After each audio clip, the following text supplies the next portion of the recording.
So good morning, everyone, and welcome to the first talk of today. So Yannick, please start. Yeah. Okay, so welcome everyone. Good morning. So before really kind of detailing the regularity of harmonic maps in 2 dimensions, so let me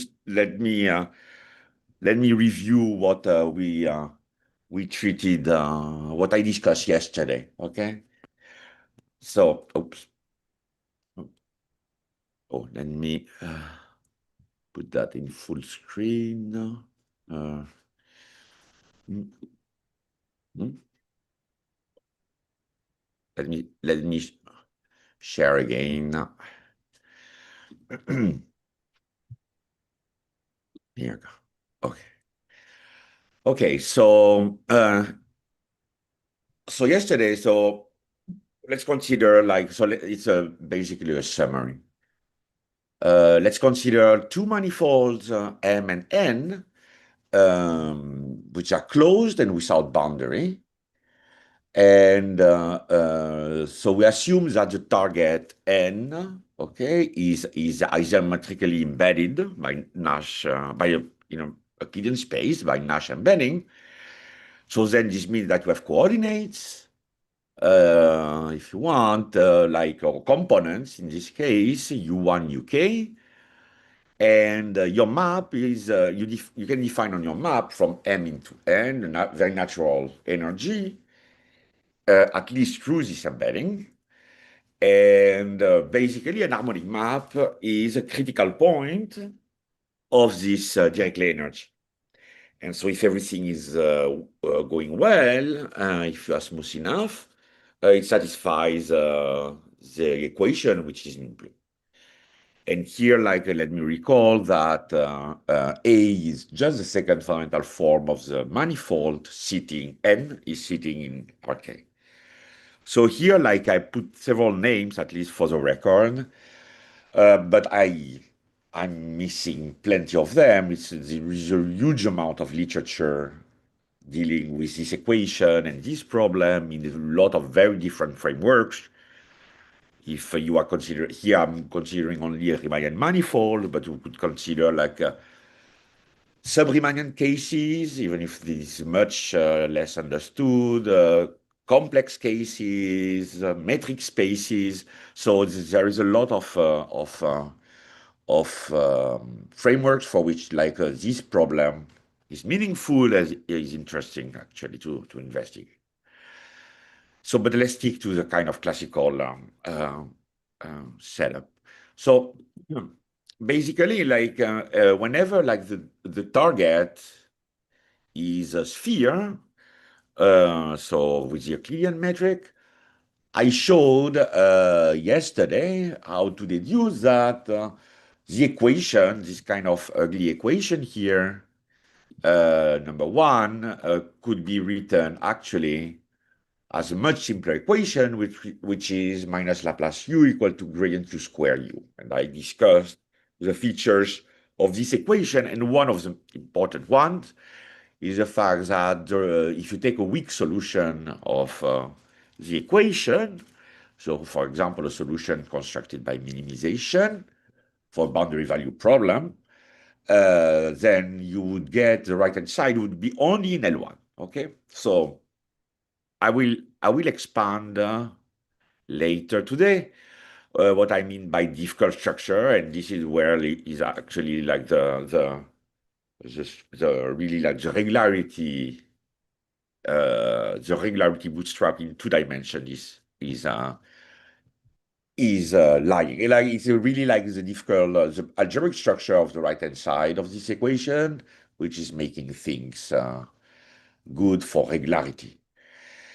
And basically what I will be proving today is this first statement here, that any weak harmonic map from a Riemannian surface is smooth. Okay, so I will be giving the main steps of the proof of this statement.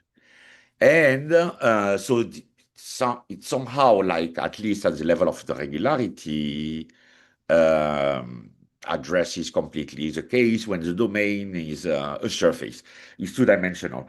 When the domain is three-dimensional and higher, there is a very famous counterexample to regularity by Rivière, and he proved that he constructed a map which is discontinuous everywhere on the whole ball. And this map is basically some kind of very refined construction of the so-called dipole construction in Ginzburg-Landau theory, which boils down to gluing in a very tricky way these singular models X over mod X. So in 3D and higher, if you want to recover, so this is the meaning of my last item, if you want to recover regularity, the only thing that you can do is, first, you might get only partial regularity, so regularity outside of a set of measures zero in the domain. But you have to ask more than just being a weak solution. So for instance, you can ask that this is a minimizer of this energy, or that this is a stationary point of this energy, in the sense that this is like stationary for domain variations of this energy. These are stronger conditions on the solution than being just a weak solution and of the equation, and so it provides more structure, and so you can beat the counterexample of Rivière and prove a partial regularity result. And so I will like next week for the lectures next week, I will spend probably the first one describing the partial regularity of maps. Okay, so as I was mentioning also yesterday, because I'm not considering somehow a boundary value problem, at least as when for geometric purposes, the existence of such maps is also a problem. And so what I tried to convince you yesterday is that one can design a very natural flow, which is this parabolic equation that is written here. And this flow, somehow, you want to deform a map, U0, which is your initial data, and you want to deform it along this flow. And best case scenario, somehow, your flow will be smooth. You will not develop finite time singularities. It will not blow up in finite time, and you can hope that, at least under some conditions, your map, your flow will converge subsequently, possibly when t is going to infinity, to a stationary solution. So this is indeed, this what I just described is indeed what happens whenever all the sectional curvatures of the target are non-positive. And this is the famous result by Ilse and Samson. So basically, what had to be like remembered from yesterday's lecture is somehow that whenever the target is negatively curved, everything goes well somehow as far as the regularity is concerned, and also actually smoothness or global well-posedness of the flow. So actually, like as I mentioned yesterday, one can relax a little bit the negative curvature, having some sort of conditional, the existence of a good distance function, if you want, somehow, like in the covering of the target, but basically like the fact that you are negative curvature is really like the main model. On the other hand, as I mentioned, I mentioned yesterday, is that whenever like you are considering our model of the target being the sphere, of the model of the sphere for the target, then actually you do have, you can define what are weak solutions or energy solutions if you want, but they will be only partially smooth, okay? And this started mainly with the work of Struve, and then studied by many authors. And so since I will come back to that next week, when I will try to understand some flows um, for some variation of for some objects that these harmonic maps, those with free boundary. Let me try to tell you a little bit what is the story for the flow, and the target being for the flow whenever the target is a sphere.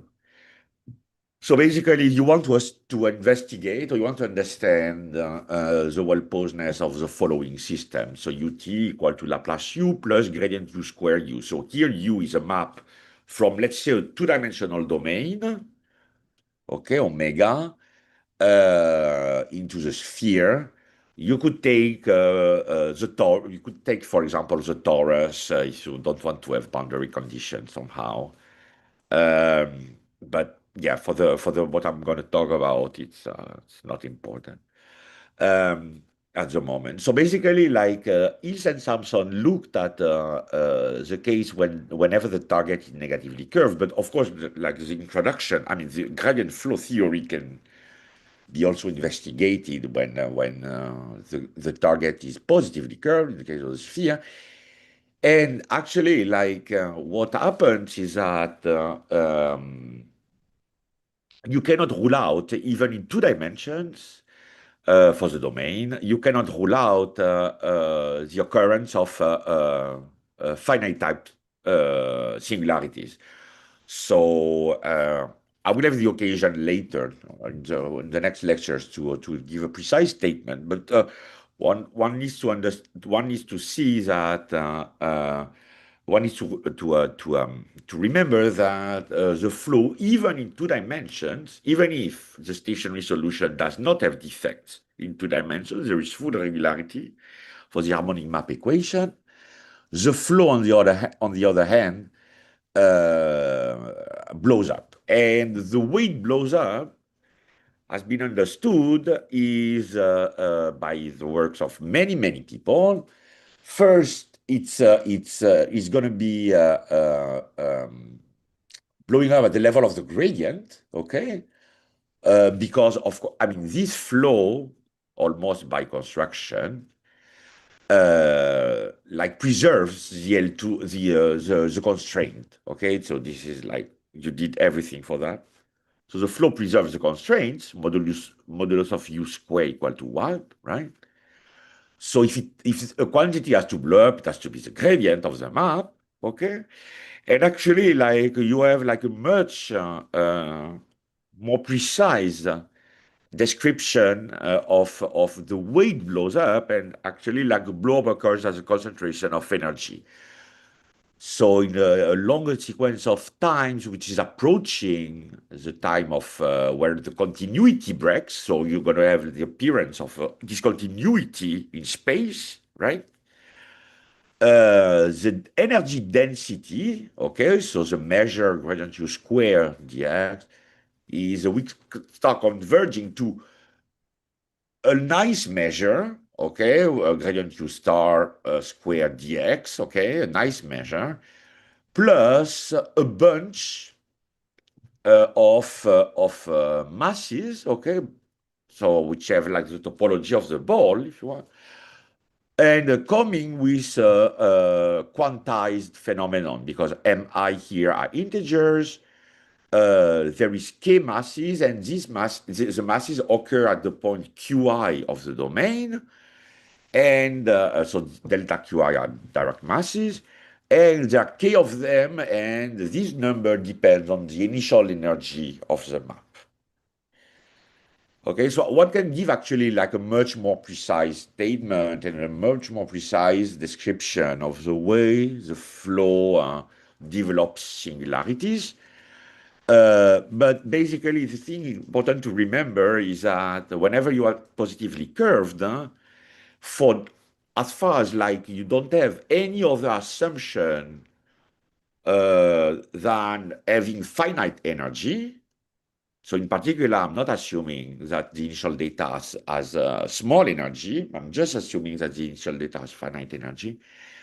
Then in general, you will develop singularities and by a phenomenon of concentration of the energy. Okay, so this is basically the thing which happens at the level of a positive curvature in the target, and actually this convergence here, this weak star convergence, is of course like actually it has like a lot of information, because there is definitely a quantization effect. Like the third term, the one coming with Dirac masses, are just a manifestation of quantization effect of the energy of the map along at least a subsequence approaching the singular time. Okay, so of course, like once you have like this description is too rough, and one would need more. So particularly, one would need to understand if one can pass this singular time. One can. So this means that flowing through singularities, if there are finitely many of them, which is very important, and what is like the model or the profile, if you want, of blow-up. So this. I hope to be able to discuss that next week. But in any case, to sum it up, if you are negatively curved in the target, everything goes well, and if you are positively curved, you have concentration of energy, at least for the flow, even in dimension 2, and for the stationary maps in dimension 3 and higher. Okay. So now, what I would like to discuss more in detail today is why maps are from a surface into any target manifold are smooth. Okay, so let me just put this actually. This is basically the sketch of the proof, but of course I have to provide a little bit more of details. So let me mention first that because of the structure of the equation here, let me come back. The structure of the equation, whenever the target is a sphere, for instance,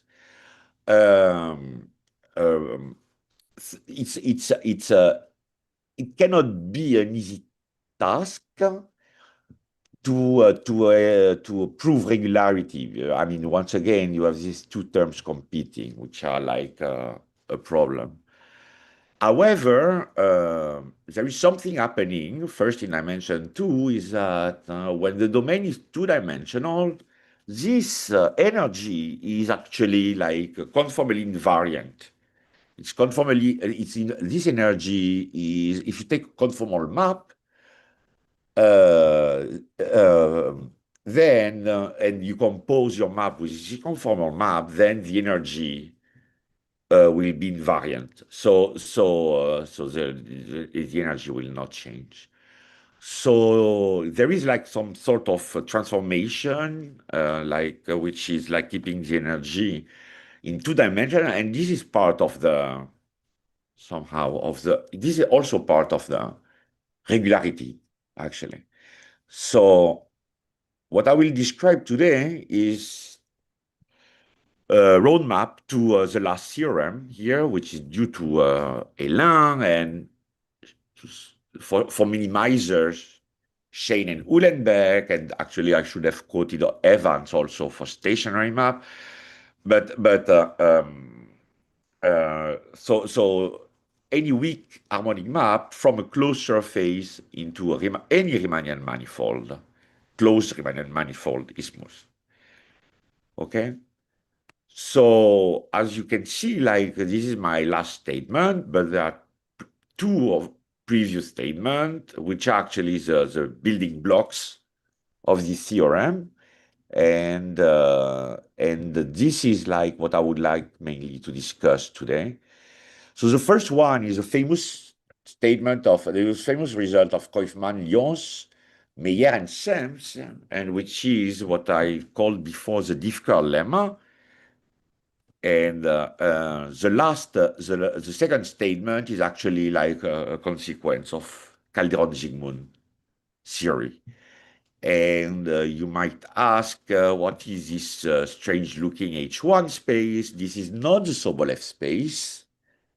H1, this is a Hardy space, H1.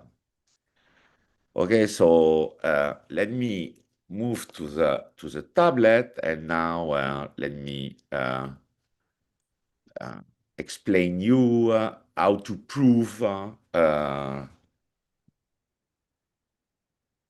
how to prove this statement by Hélin. Okay, let me open a whiteboard. Okay. So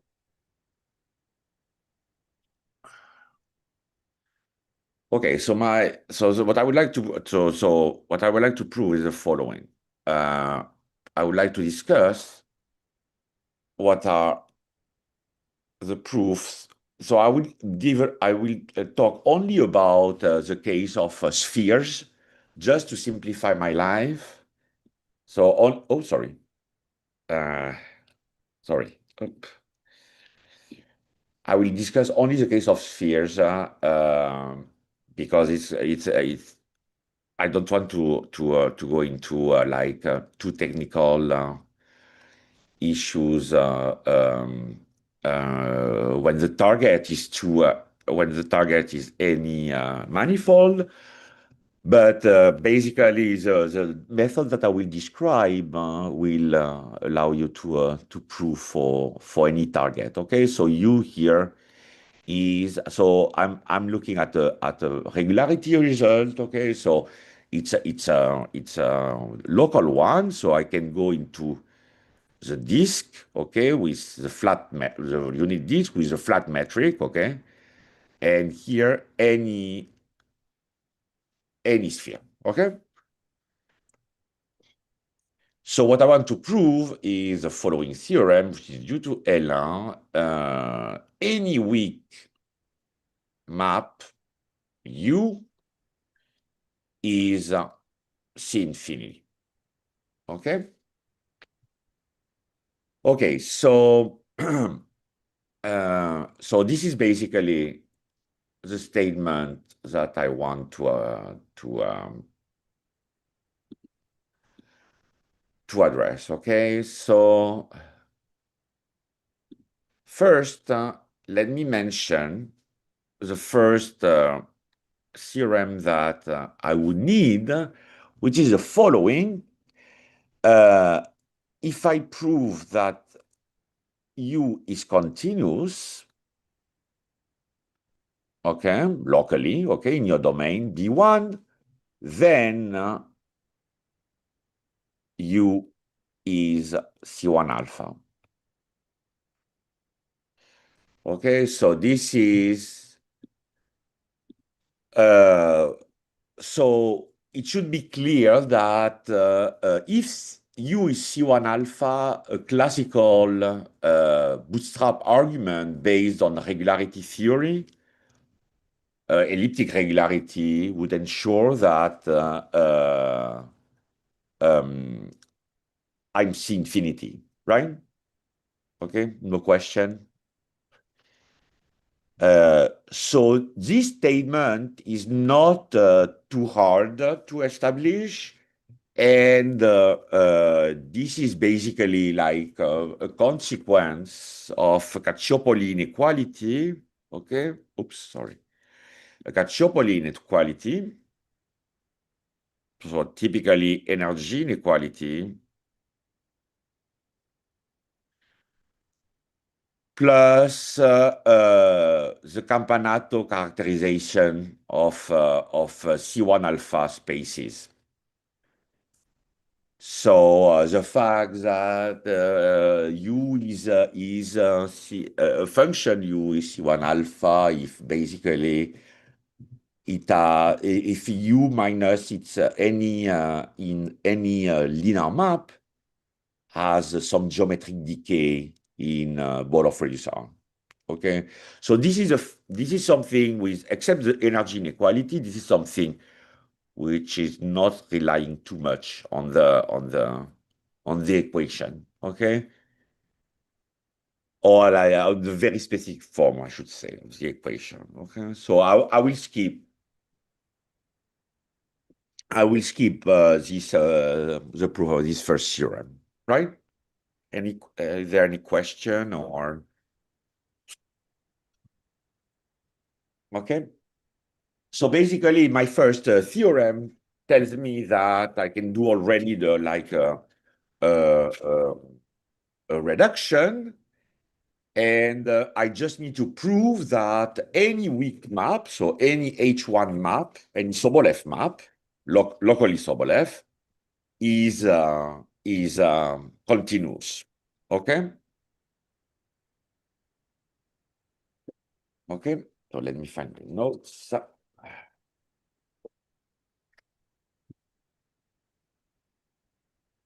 All right. So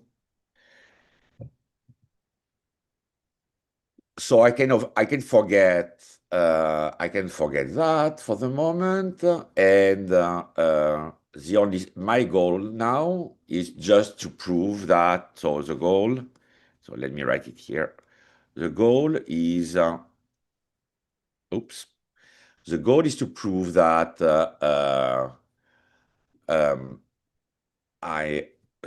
my goal is to prove that any H1 map,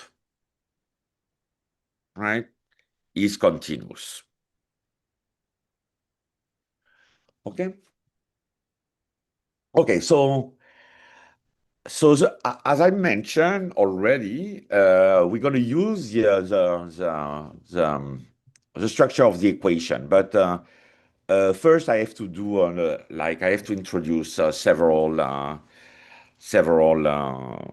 new notions. So what I will describe now is elements of RD space theory. Okay, so the problem is that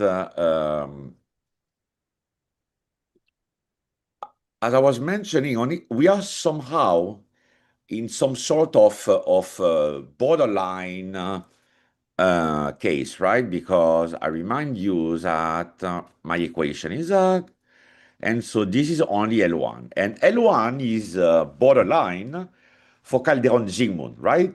I remind you that if you have the Laplacian in L1, it does not imply that U is W21, okay? So Calderon-Zygmund theory fails for P equal to 1. By the way, it fails also for P equal infinity. It does not imply that this is W2 infinity, okay? This is, okay, so if it's the case, then this means that we need somehow, because we are in a borderline case, because of the structure of the right-hand side, we need somehow to find a replacement.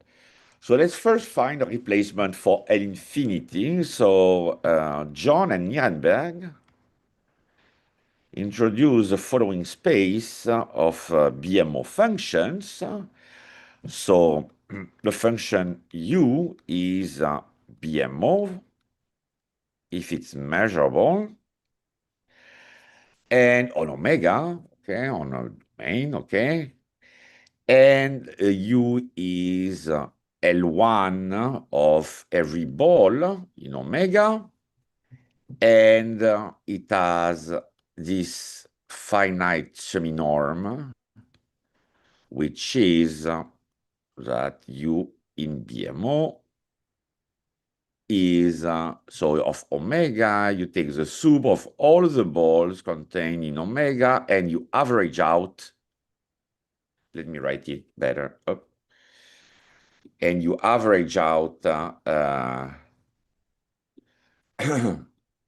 over your function. So it is here, u in, oops, sorry, u in BMO is the soup. These are all balls included in omega, and here I average out over the ball, and I take u minus its average over the ball. Okay, so this is a BMO seminorm. All right. Okay, so this space actually is bigger than L infinity. It has bounded mean oscillation for an obvious reason, right? Because it measures the oscillation in an average sense, and you are taking the soup over all possible domain, ball inside the domain. And so the first remark is that like it's slightly bigger than BMO. So if you are BMO, if you are infinity, so if U is bounded, it's in BMO, and the typical example of such a function is log x. Okay, so this is actually like the canonical example. It's going to be important for us later for my regularity theory. BMO of the ball of center 0 and radius 1. It is not, this tilde means the average. This is not, this is the average.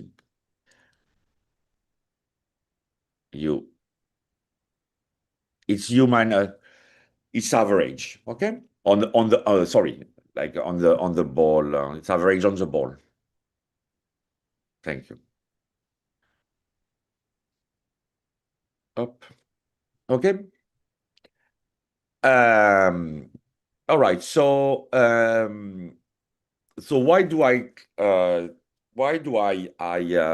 introduce this space? Well, first because this is indeed some sort of good replacement for L infinity. Whenever you look at like boundedness of singular integrals. But in our case, it's also because it has like it's the dual space of this RD space that I'm going to introduce now. So RD spaces were first introduced in the case of complex analysis. So I will do like I will introduce. I will talk about theory of real RD spaces. So you take a function which is L1 log of RD, okay, and you introduce the following semi-norm. So of RD, which is the norm of this maximal function in L1 of RD, and the maximal function is the standard maximal function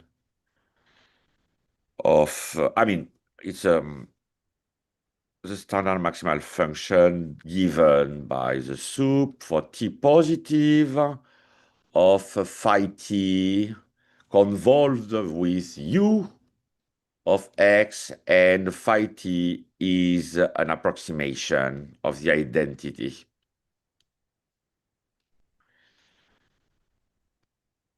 Okay, Actually, I have to take the soup as well here on this norm, possibly, but let me fix an approximation of the identity. Let's consider this maximal function, okay? And you say that the function u is in the Hardy space H1 if this semi-norm here is finite. Okay? Okay. So it seems to be a little bit why do I do that? Well, I do that for the following theorem that I stated before, but let me state it again, and which is a major theorem in the theory, or in PDEs actually, in general. Okay, so let me mention, before stating the theorem, let me mention like some. So first, this is a subspace of L1. Okay, so the end as in exactly the same way as BMO is a good replacement for L infinity for boundedness of singular integral. The same holds somehow for Hardy spaces. So there is like a huge theory of Hardy spaces, and for the purpose of PDEs in particular, there is a very good paper by Stephen Sams, which is called the primer on Hardy spaces, where actually like Sams mentions exactly what several of the statements that I will now explain. Okay. Okay, so the first thing on the first theorem I would like to not to prove, but to state is that the dual space of Hardy is BMO. So this is a famous result due to Feverman of the, I don't know which year, but this is a famous result. So the dual space of H1 is BMO. And let me, so here I'm not localizing to a domain, okay, because I don't want to introduce technicalities, okay? So, so here, like when I say like dual, like I mean in RD, okay? But let me state it in a slightly more practical way, if you want, is that if I give you like an infinity function, so this is the way it's stated in a sense. And if I give you V, a function which is on H1 and also globally L1, then if you take this duality product, UV, it's going to be bounded by a constant, and here you're going to have the BMO norm of U, and here the RD semi-norm of V. Okay? This is like a reformulation. All right? So one of the first use of this RD space, RD space is the fact that, or this BMO space is the fact that this is a dual space, okay? Okay, very good. And the second theorem that is as important as the previous one is, so this theorem of Kaufmann, Meyer, Lyons, Pierre-Louis, and Sams, which is the following. So let's take f to be a function which is in the homogeneous space W1P, okay? So like a function such that gradient of f is in LP, and G, a vector field, which is in LQ of RD, and 1 over P plus 1 over Q equal to 1, okay? So they are conjugate. Let's assume that in a weak sense, G is divergence free, okay? Then the statement is that if I look, oops, sorry. If I look at the product gradient of f dot g, okay, as a scalar. So if I integrate,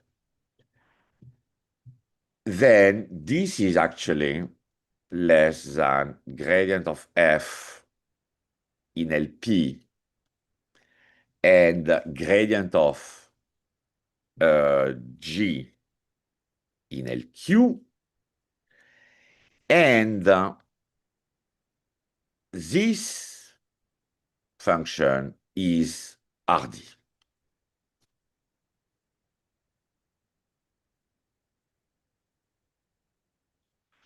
Okay, so what is the meaning of that?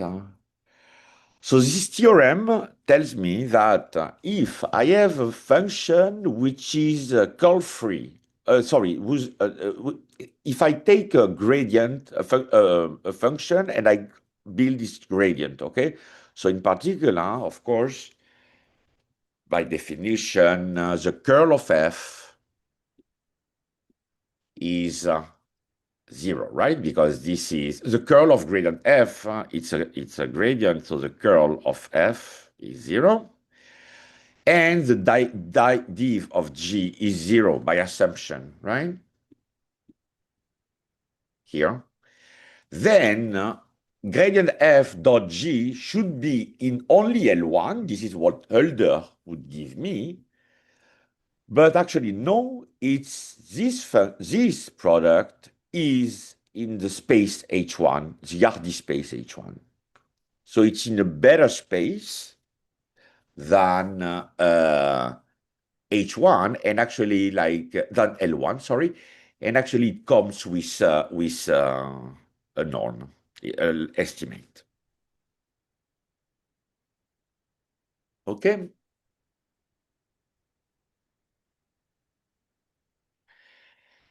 So this is one of the features of the diff-curl lemma. So in general, what we call a diff-curl lemma, well, there are several variations, there are several formulations of what is diff-curl is basically is a compensation of, is the fact that you recover compactness, or you recover some higher integrability or things like that, just because your quantities have an interaction between divergence-free ones and curl-free ones. Okay? Okay, so this is what is called a diff-curl. There is also other, so a lot of people, besides the diff-curls that I just mentioned, this type of business of compensation of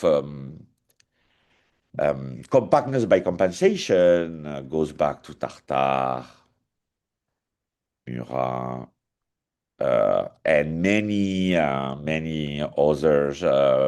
Whenever you do homogenization, and in harmonic analysis, in harmonic analysis, basically the main tool.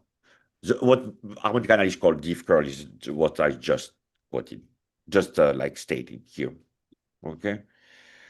But there are other variations of this in homogenization, okay? All right, so yeah, so basically, so let me make another remark about this Hardy space. So the original definition of an Hardy space was not the one that I mentioned, but might be like a little bit more clear to remember that Hardy space are kind of somehow borderline space. Originally, the definition of an Hardy space was that, so this is equivalent to the one that I just mentioned. The function in L1 such that its Riesz transform is in L1. Okay, so the Riesz transform, so let me, the Riesz transform of U is in L1. So what is the Riesz transform of U? So it's a Fourier multiplier, which is I psi over mod psi u hat, okay? So formally, if you want, the Riesz transform is just the singular integral, which is given by a gradient, okay, or one derivative, okay, of delta minus 1/2. Okay, this is the Riesz transform. It's clear for everyone, this notation, or okay? So if you look at the symbol of that, this is I psi. So here I wrote the Riesz transform only in one dimension. Okay, minus delta to the power of minus 1/2. Okay. So this is actually the original definition. So coming more from Fourier analysis that people use for Hardy spaces, the definition of Hardy space. Basically, it tells you that the Riesz transform is singular integral, is bounded LP, so but P away from 1, and basically like you cook up the Hardy space to be the space in which the Riesz transform falls whenever you take a function in L1. But actually, this definition by Fourier transform is not very practical, and people, mainly Koifman and Weiss, I believe, introduce more like this definition here by maximal function, which is much better and covers much more cases and much more practical. Okay. All right. So now, why did I introduce all of that? Well, this is because what I want to claim is that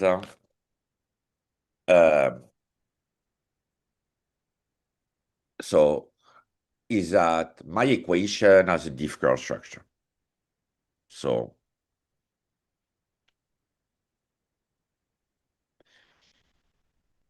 as the structure of a diff curl. And this is basically what Hélin discovered. So how do you, so of course, like you see, like what I want to exhibit are, what I want to exhibit are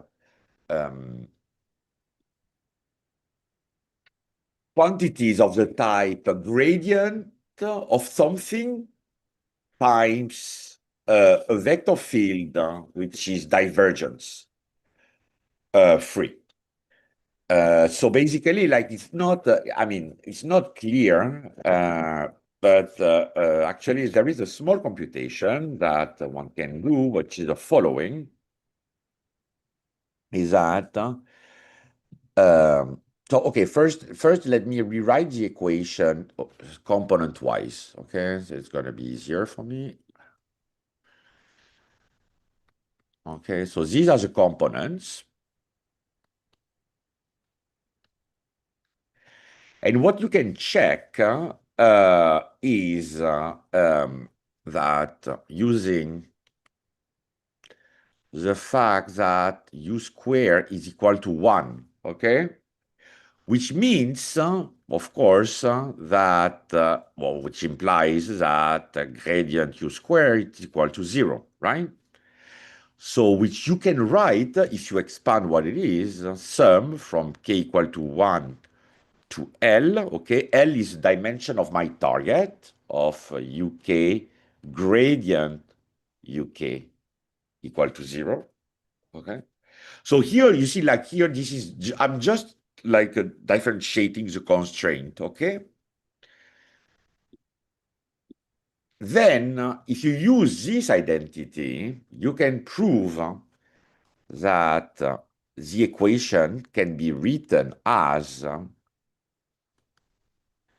so here I'm using the Einstein convention, okay? So I sum on K, and omega ik is gradient. So this is,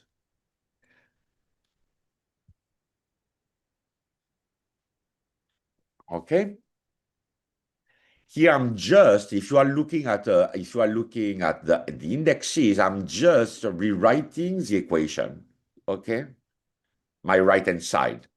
Just using the fact that this, I have 0 here, okay?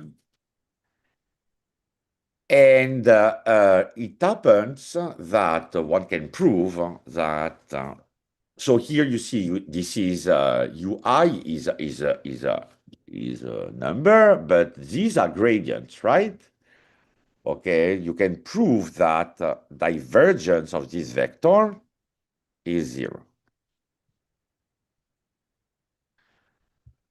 So this means that just using the fact that somehow reinterpreting this constraint, very simple case of the sphere, okay, and like adding or subtracting 0, if you add and subtract 0 to something, it will not change, of course, to an equality.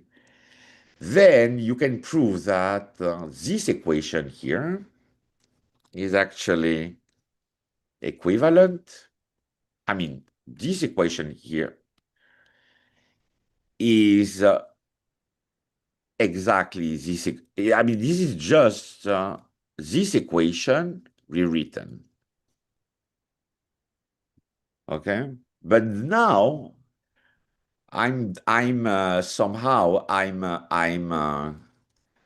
in good shape because this is divergence free and this is a curl, right? Okay, so this means that each component I can apply,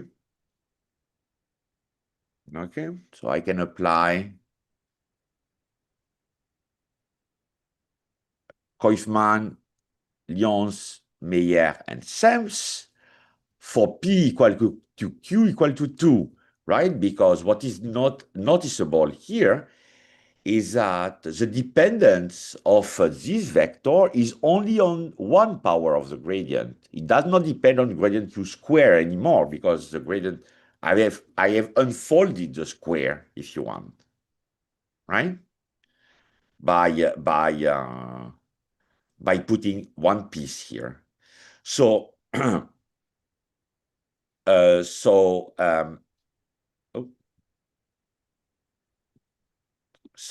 basic. Oh, sorry. So basically, now, I have my equation, which is equivalent to an equation which exhibits actually a diff curl, because I can write it component-wise as a divergence-free vector times a curl, okay? So applying Kaufman-Meyer, Lyons, and Sams, I know that each component, okay, will be in H1, Okay. Well, the thing is that first, let me make one remark: is that the difficult structure holds in any dimension, and even the compensated compactness, right? So the Kaufmann-Lyons-Meyer-Sams holds in any dimension. Okay. Well, okay, the problem is that so now somehow like you have moved your problem of the Laplacian in L1 to a Laplacian in H1, the Hardy space. Well, the thing is that this is where now the performance duality will come, because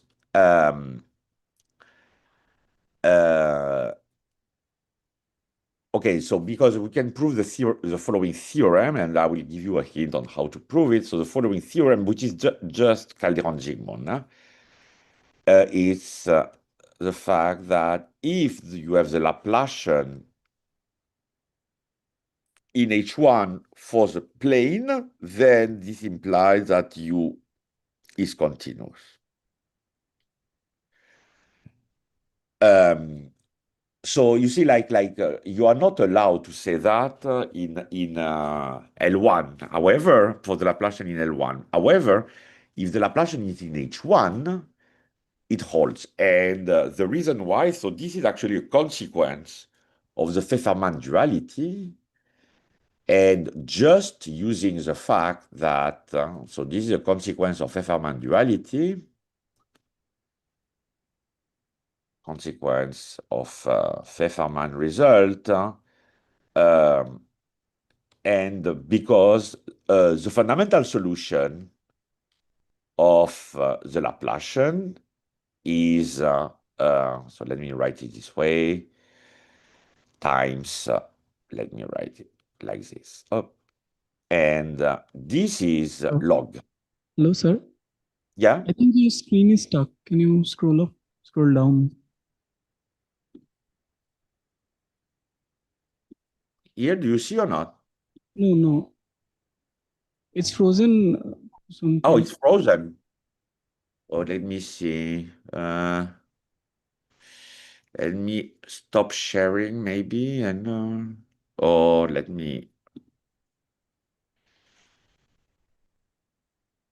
let me see whiteboard. Let me try to see.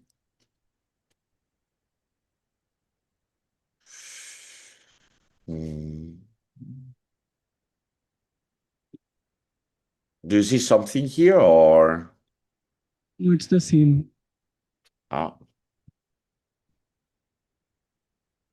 Let me close the whiteboard and let me try to open to reopen it.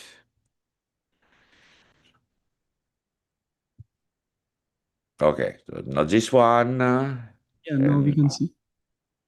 Yeah, now you can see. Yes.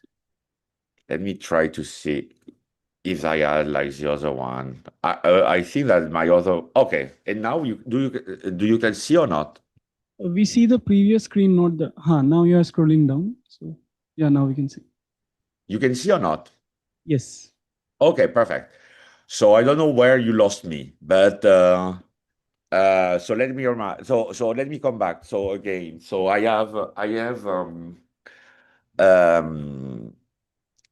managed to write my equation as a diff curl, right? So now I apply Kaufmann-Lyons, Meyer, and Sams, and it tells me that every component of my map has a Laplacian in H1. And then I need to use the Pfefferman duality because so in the following way, if you want, is that here I'm just using, so here like it's in RD, of course, in R2, sorry, is that, of course, like this identity, you can write it in RD, but if you use the log, this is the fundamental solution of the Laplacian in R2, right? But what is log? This is your BMO functions, your BMO function, sorry. So, and Laplace, your Laplace by just what the computation I just did is in H1. So if you apply, so this is not exactly the way you need to apply it, but you need to invoke a little bit more carefully the singular integrals, but this is not too hard.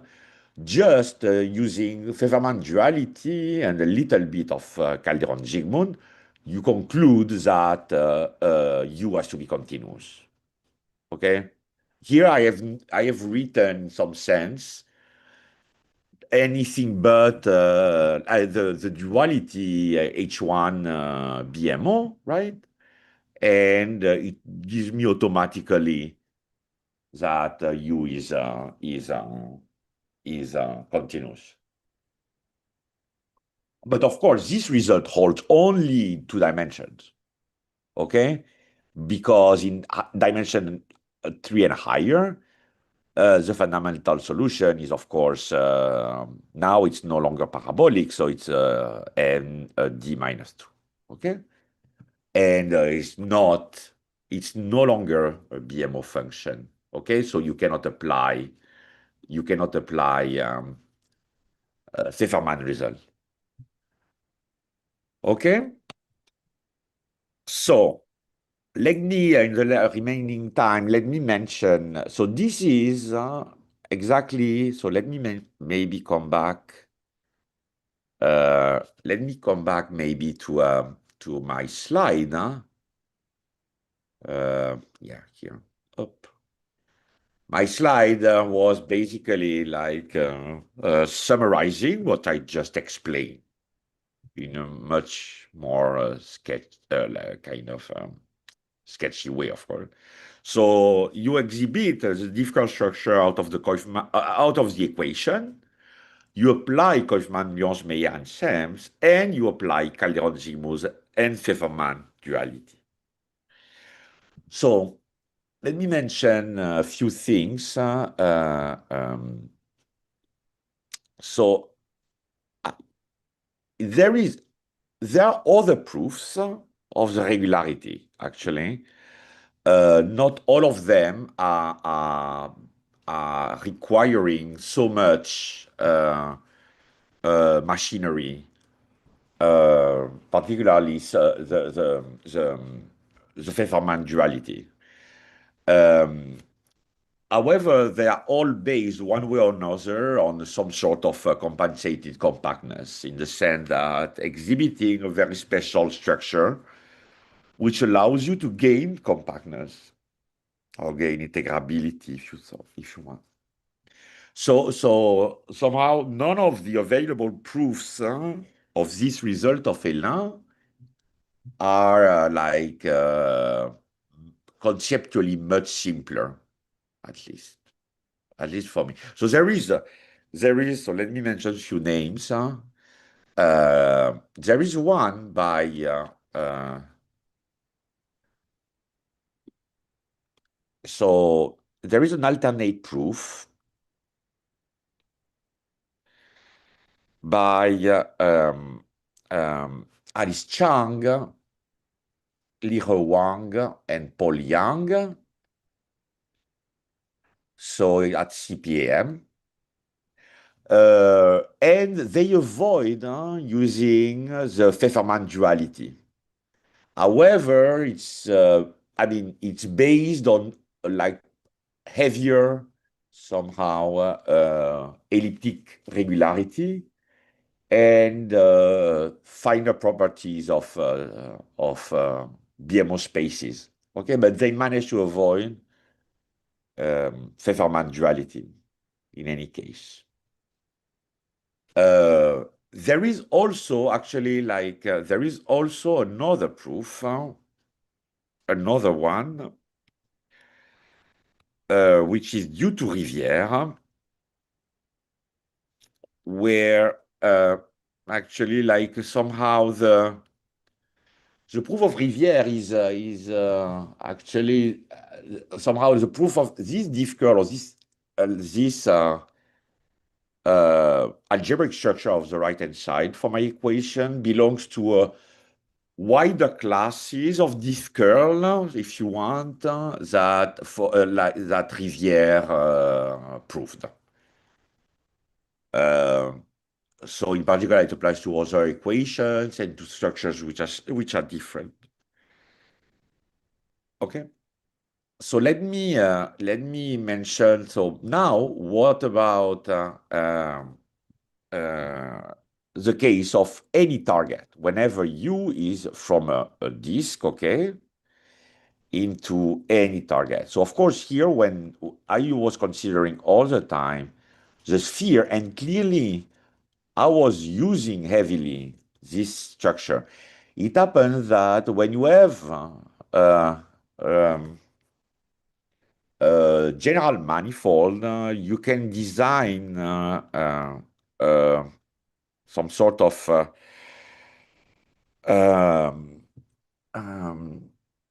some sort of decomposition of the tangent space, so that, which is called moving frames, so that you can put the equation again, even if you have a general right-hand side of this type, right? Like the one that I mentioned about before. So you look at, even if you have like a general right-hand side of this type, you still manage, using the geometry, to be able to write it under some diff curl type structure, and unfortunately you need to use a little bit of Hodge decomposition. But in any case, somehow, like, so what I meant to say is that there are tricks, even in this case, to in the general case of a manifold, to recover this diff curl structure. And maybe it's a good time to stop here for today. Thank you very much.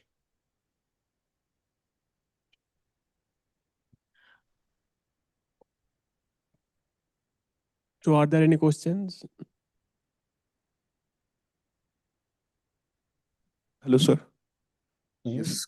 Initial slides on harmonic maps into the sphere, you had mentioned about, in general, we can at best hope for partial regularity. That is, harmonic maps are going to be C infinity away from a singular set, which has Riemannian volume measured to be 0. My question is, do we have a better quantitative understanding of the singular set, like size estimates in terms of Hausdorff dimensions, perhaps? Yes, yes, yeah. So I was, I might, yeah. So you can say a lot, even now after the important recent developments. But so if you have minimizing maps, okay. So as I was mentioning, you need to assume something more on the map, okay. So let's say like you take minimizing, then the Hausdorff dimension of the singular set is codimension 3. And you can even say more on the structure of the singular set. There are like very important results of Neighbor, Valtorta, and Chigger, where they develop a very deep quantitative stratification where you can have a lot of information on the singular set. Okay, thank you, sir.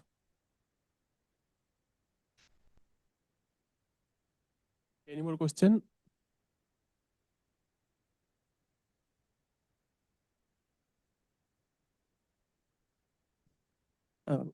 Just want to clarify this. You asked about, you talked about this weak convergence after the Ilse-Hampson's result, non-positive curvature in the general case, blow up concentration of energy.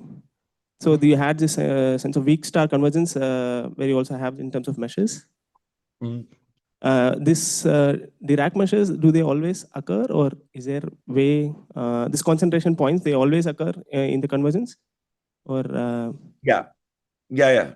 So that's a good question. So Okay, so this is a parabolic equation. You want us to set up like what we mean by, well, first by weak solution, of course, but also by the size of the initial data. So if I take the initial data small enough, I can wipe out all the blowups.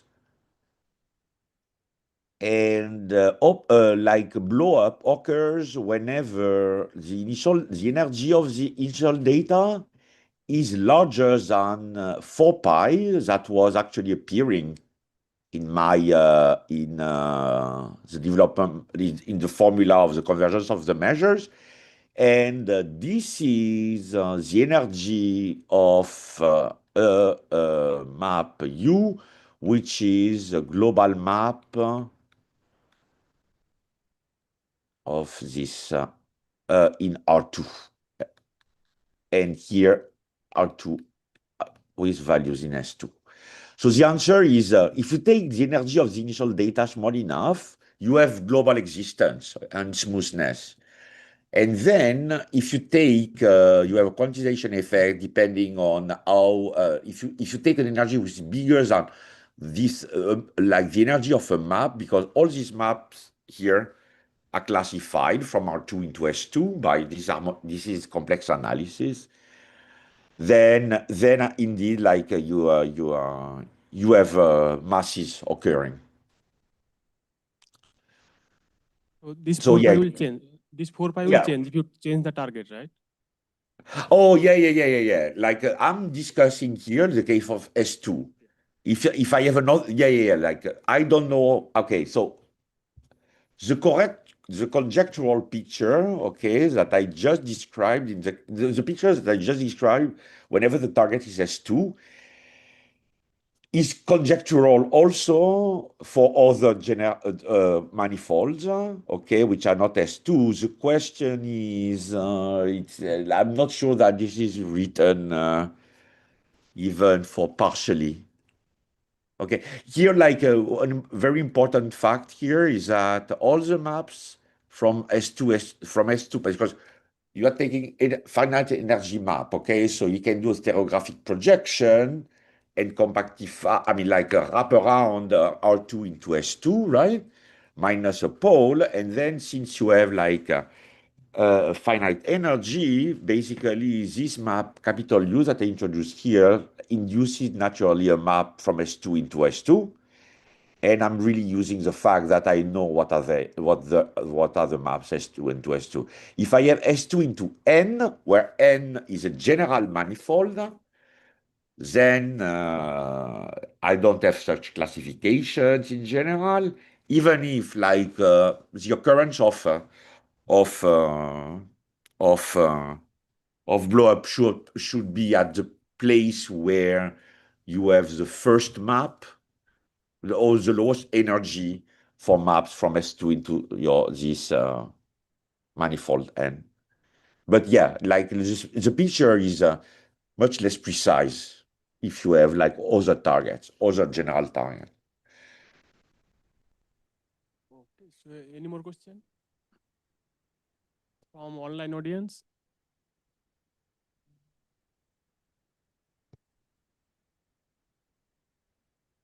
So if not, let's thank the speaker. Well, thanks a lot. Okay, thank you, Yannick. See you next. Thank you. See you. Bye.